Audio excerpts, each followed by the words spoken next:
Doctor صاحب میں یہ پوچھنا چاہتا ہوں کہ کانکوبائنز جو تھیں آپ صلی اللہ علیہ وسلم کے دور میں، ان کے ساتھ جو نکاح کا کانٹریکٹ تھا اس کی کیا حیثیت تھی عام بیویوں کے نکاح سے؟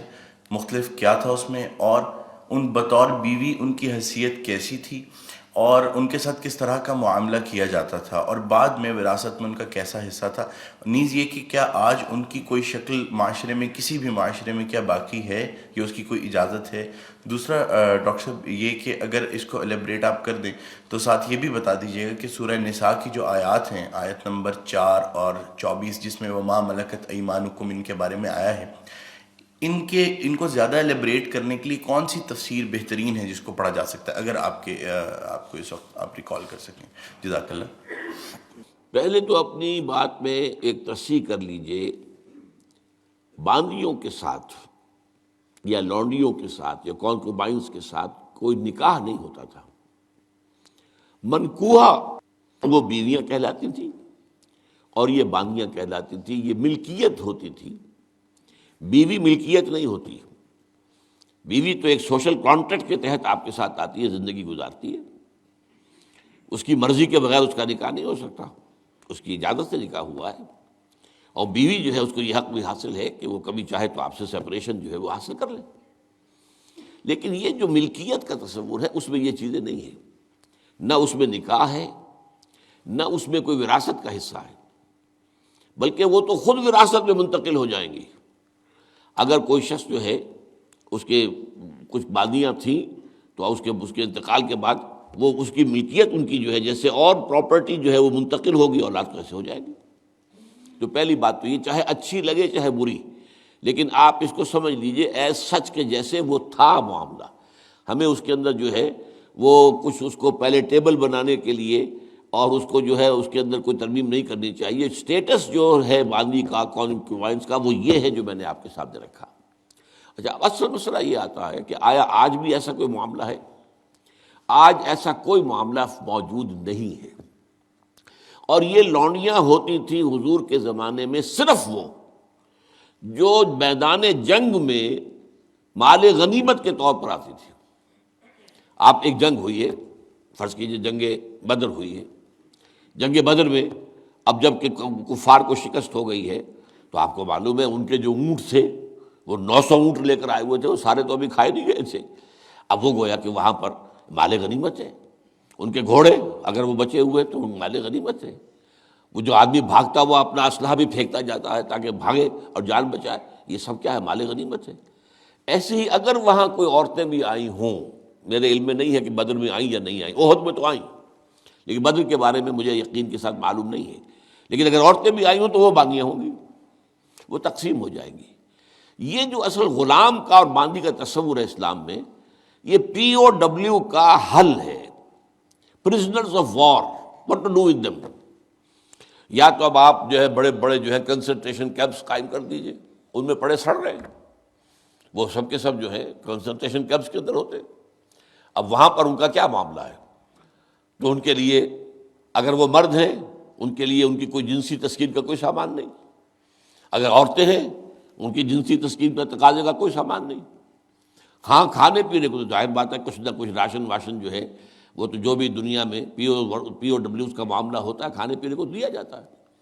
اسلام نے یہ کیا ہے کہ بجائے اس کے کہ پی او ڈبلیوز جو ہیں وہ اسلامی بیت المال پر بوجھ بن جائے، انہیں ایبزارب کرو معاشرے کے اندر، انہیں تقسیم کر دو لوگوں کے اندر، اور ان کی حیثیت غلام کی اور باندی کی ہوگی۔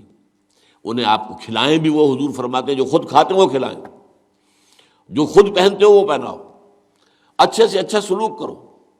پھر ان کی ایمینسیپیشن کا ایک سلسلہ شروع کر دیا گیا، فلاں اگر تم سے گناہ ہو گیا ہے تو کفارہ یہ ہے ایک غلام آزاد کر دو، قتل خطا ہو گئی ہے، وہاں تم سے غلطی سے تمہارا ارادہ نہیں تھا، کوئی تمہارے ہاتھوں مارا گیا ہے، گولی چل گئی تم سے اور کوئی شخص جو ہے وہ مر گیا ہے، اس کے لیے بھی وہ غلام جو ہے آزاد کرو۔ گناہوں کے کفارے میں غلاموں کو آزاد کرنا، پھر غلاموں کو آزاد کرنے کی تلقین، نصیحت، پرسویشن، یہ نیکی کا بہت بڑا کام ہے، غلام کو آزاد کرو۔ یہ ساری چیزیں جو ہیں اس کے ذریعے سے ایک دفعہ انہیں سوسائٹی میں جذب کرنے کے بعد وہ علیحدہ ایلیمنٹ نہیں رہے، اب سوسائٹی کا حصہ بن گئے، وہ ایک گھر کے اندر ہیں، وہاں رہتے ہیں، ان کے ساتھ جو ہے ان کے مالک ہیں، اور اسی طریقے سے ان کو رفتہ رفتہ ان کی ایمینسیپیشن کا بندوبست کیا اسلام نے. اور اس میں آپ کو معلوم ہونا چاہیے اس درجے ایمینسیپیشن ہوئی ہے کہ ایک وقت ایسا تھا عالم اسلام میں ساری حکومتیں غلاموں کی تھیں.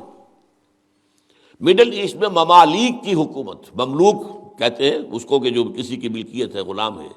ممالک بڑے بادشاہ ہوئے. ہندوستان میں جو دہلی میں پہلی حکومت قائم ہوئی ہے وہ کون تھے؟ خاندان غلامہ، قطب الدین ایبک اور یہ بلبن، ایسے ایسے شاندار، اور جو ہے اور یہ التتمش، یہ کون تھے؟ غلام تھے. ہمارے بڑے بڑے دین کے علماء ائمہ غلام، چنانچہ بڑے علماء اساتذہ غلاموں میں سے. تو اسلام نے یہ راستہ اختیار کیا ہے. البتہ آخری سوال کا یہ ہے جو میرے اپنے ذہن میں ہے کہ اسلام نے اس انسٹیٹیوشن کو فائنلی ایبروگیٹ کیوں نہیں کیا؟ ایبروگیشن، جیسے آپ کو معلوم ہے سود کا معاملہ چلتا رہا، آخر میں آ کے سن 9 میں فائنلی طے کر دیا گیا حرام، اب اس کے قریب مت پھٹکو. اس کی حکمت میرے نزدیک یہ ہے کہ یہ خالص اسلامی جہاد ہونا ہے قیامت سے قبل ایک مرتبہ بہت بڑے پیمانے پر، جس کو کہا گیا ملاحم، اور جس پر پورے پورے باب جو ہیں وہ احادیث کی کتابوں میں ہیں. اس وقت میں سمجھتا ہوں کہ ضرورت پیش آئے گی اس انسٹیٹیوشن کو انووک کرنے کی کہ اس وقت پرزنرز آف وار کا معاملہ اس طور سے ڈیل کیا جائے. لیکن اس وقت تک کسی آزاد انسان کو پکڑ کر غلام بنا لینا بہت بڑا گناہ ہے، ناقابل معافی گناہ ہے، کسی کو حق حاصل نہیں ہے. یہ جو امریکنز لے گئے تھے، آپ کو معلوم ہے یہ افریقہ کے مغربی ساحل کے ساتھ ساتھ وہاں سے یہ لوگ لے کر گئے پکڑ پکڑ کر ان کو، افریقیوں کو، اور وہاں جا کر انہیں غلام بنایا ہے اور شدید ترین جو ہے سختیوں میں انہیں رکھا ہے. یہ معاملہ اسلام میں نہ کبھی ہوا ہے، نہ اس کی کوئی اجازت ہے. کسی غلام، کسی آزاد انسان کو پکڑ کر زبردستی غلام بنا لینا، اس کی نہ کبھی اجازت رہی ہے نہ کبھی ہوگی. البتہ پرزنرز آف وار کے معاملے میں یہ شکل ہے جو اسلام میں رہی ہے، اور ہمیں اسی طریقے سے سمجھنا چاہیے. چاہے ٹھیک ہے دنیا اس کے اوپر فکرے چست کر دے گی، یا کوئی اس کو کہے گی، پاس بہت سی چیزیں ہیں کہ جو لوگوں کے عام جو مزاج اس وقت کا ہے وہ اس میں وہ ذرا آسانی سے وہ بات جو ہے ان کے ذہن کے اندر اترتی نہیں ہے. لیکن we have to be faithful کہ دین کی اصل تعلیم کیا ہے، اسی کے ساتھ جڑے رہنا چاہیے.